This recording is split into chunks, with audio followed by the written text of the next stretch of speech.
Hi, Rebecca Lincoln. I want to share, well, I feel called to share something that I found the other day in some of my papers that I was going through. A couple years ago, I wrote this down and it said, the devil will torture you and Jesus will teach you. So or test you. There are tests and teachings. Teachings and then a test on it, right? Um, and then the devil will torture you, which is not full of nothing but confusion and yeah, illusion comes with that, but confusion. I'm always trying to rhyme because I love my rap and rhymes. I enjoy doing it. Anyway, I don't have one of those today, but again, like I said, um, Jesus will teach you and test you, and the devil will torture you. That's my point. So, there's something I want to share also. I had an epiphany in the car today while I was listening to my K-Love. But before I do that, I want to pick from this book. It's called Grace for Today. And I picked it up in Missouri when I was there at a local Walmart. So let's go. We're going to randomly pick. Right side. God remains in control. All right, so I can see here. My goodness. God remains in control, page 43. It says, He is before all. He is before all things, and in Him all things hold together. Colossians 1:17. There are times when it seems as if everything is going wrong. Throughout history, nations and individuals have struggled through disasters, hardships, dangers, sorrow, and adversity. Before you become despondent, however, acknowledge the greatness, glory, and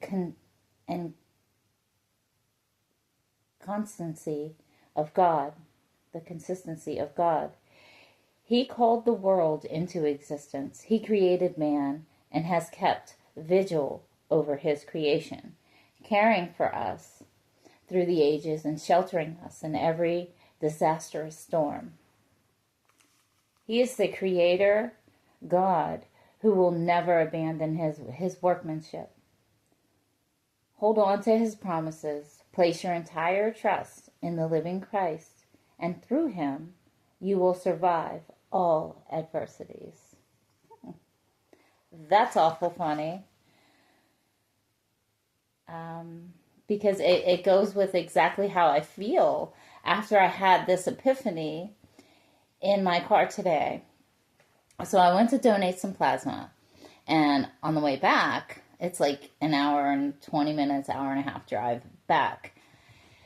So while I'm in the car, I'm listening to my K-Love, and I can't remember the song, but it came on, and it reminded me of a time about 6 years ago, right when my spiritual journey started. I was in an institution, and while I was there, I was in a place, it was an institution where I could not leave. I had just lost somebody in a freak car accident, and I loved them so much. They were like a brother to me. So that happened, and that night I remember crying out to God on my knees at the bottom of my bed. And I even talked about this at my dad's funeral 5 years ago. So anyway, I'm crying out to God and I'm begging Him. But I remember I there was so much pain and so much sorrow from that loss that I used my entire heart to pray to God, and I asked Him to heal my broken heart, because it wasn't that thing that broke. That was the only thing that ever broke my heart. It was like I was so sick and tired of being full of sorrow and not knowing what to do with it, and walking around with this broken heart.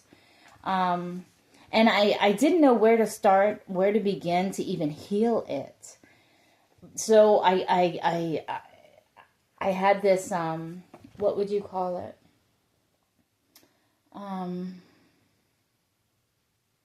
there's a word for it. When this death happened, it was like a catalyst. That's exactly what it was. It was a catalyst for me to use my entire heart and go to God with it. I was angry. I was sad. I was hurt. I was confused. I took all those emotions and I used my heart to give them to Jesus while I begged him to heal my heart, which had been broken for a very long time, like I had said before. But the epiphany, I was listening to this song in the car, like I said, can't remember what it was, but all I know was I remember thinking about that night that I begged God and I used all of my emotions and I was begging him. And I gave him my whole heart that night. He gave him all of those sorrows and all of those emotions. And anyway, that night, until tonight, I didn't realize that he's been answering that prayer for me. And it is answered today because I do have a healed heart. My heart is put back together. You can't even tell it was ever broken. You can't. None of anything that the devil threw at me, even before I asked God to heal my heart, I still took all that to him. Whether or not I was angry or sad, or you're never going to be perfect when you come to God. You're just not. But my thing is, I had no idea. I just thought, I would ask him for this prayer, right? And I didn't even know how it would happen, but I had no idea that I would be a part of it. He took me on this journey, and just in the car, just realizing my heart is healed. It literally is healed. He answered that prayer for me. He actually did it a while ago, but I didn't have the epiphany until today. I mean, and it's Valentine's Day. Come on. I just want to tell Jesus that, I am literally in love with you. Okay? I'm in love with you. I'm always going to be. That's my boy. Okay? It's my man. And nobody comes before him. Nobody. My relationship with Jesus is always going to be first. And I don't know. I don't know if any of that made any sense to anybody, but the epiphany, it happens, and I'm just I'm at a loss for words because he answered the prayer. But like I said before, I had no idea that I would have to go on this journey because I literally didn't even know I was breaking my own heart. And I had to be a part of this in order for it to happen. I had to take my free will and use it correctly. I had to put every decision I made, I had to check my intentions, right? Put God and myself first. And with that came the gift of discernment along the way. Yeah. That's okay. I just want to say, I know I'm all over the place. I really am. But I'm really trying to put this into perspective. But maybe there's some things in here that some people will understand for themselves and other people will understand for themselves and whatever. But this all just happened for me tonight. Bam! Lightning from the sky, right? But I do want to say that it is Valentine's Day and that I'm in love with Jesus. Okay, that's my man. And he's always going to be my man. And he's always going to be first in my life. So, the gift of discernment.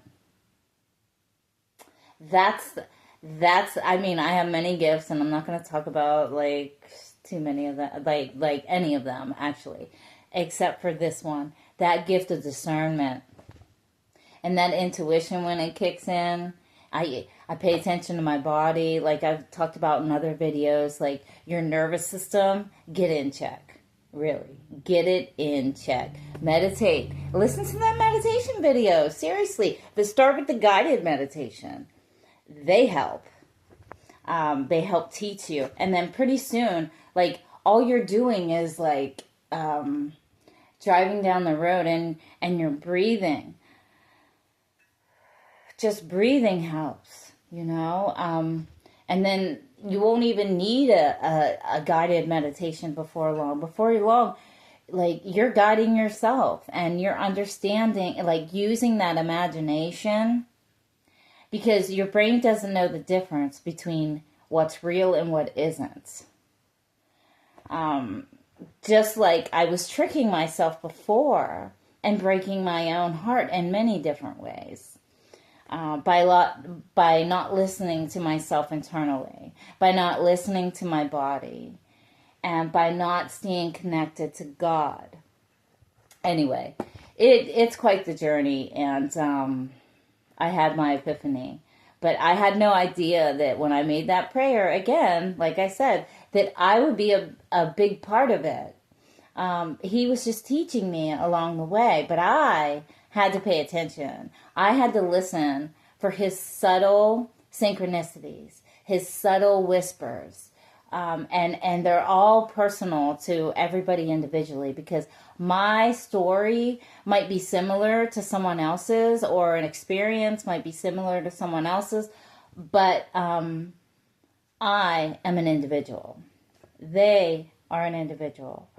But we do share the communication the same way, through our hearts and through our minds and through our will with Jesus Christ. Anyway, I'm not sure if any of that made any sense to some people, but I hope it did to some folks who really need to hear it. And I don't know. I'm just going to leave it there. But you're going to be a part of every prayer that you pray to God. You ask him for something, you're going to have to use your free will to take part in that. And be careful what you ask for. It was not an easy journey. And I'm sure that, I know for a fact that God's got so many more blessings coming my way, and I'm about to be blessed. And I'm just patiently waiting, because that's something else I learned over the last 6 years, to be patient with myself. And just because your prayer isn't answered in the instant you need it to be answered, or that you would like it to be answered, doesn't mean it's not going to be, or it even wasn't. So, with that being said, Jesus loves you. He'll never stop. Bye.